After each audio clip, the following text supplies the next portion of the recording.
So ngayon nandito ako sa palengke. So shout out kay ate girl. Siya si Hajara L.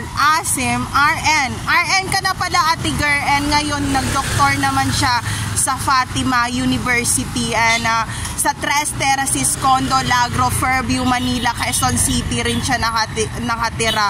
And I saw her every time. So you are already registered nurse and now you are a doctor, right?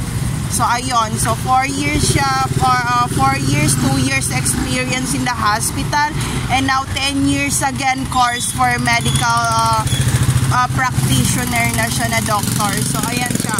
Congratulations po, ayan.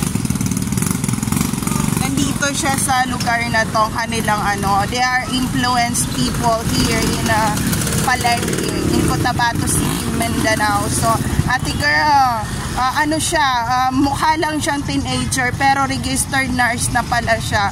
So ayun, yun ang problema dito kasi nung pumunta ako ng ibang bansa, sabi nila 10 years old ka pa, ibalik ka sa Mindanao. And sinabi ko, matanda na ako, ganyan, 18 na ako, ganyan. And sa hindi, mukha ka lang 10 years old. Tapos ayun, kasi ako yung pinakamaliit doon sa mga taong yon na dinala sa ibang bansa. 20 years ago na ang nakalipas.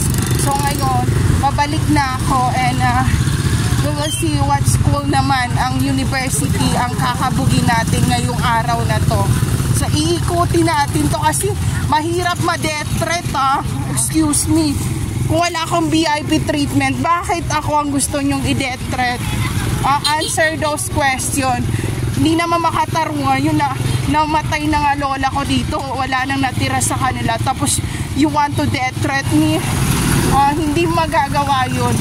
Mag-isip ka ng mga 100 times anong dahilan bakit gusto mo akong mawala sa mundong to, or mag-isip ka rin ng 100 times anong dahilan bakit gusto mo akong mag-move on at gumawa ng way para naman maging alive. So ayun, there's no safe place to targeted individual out there. Take care always, everyone.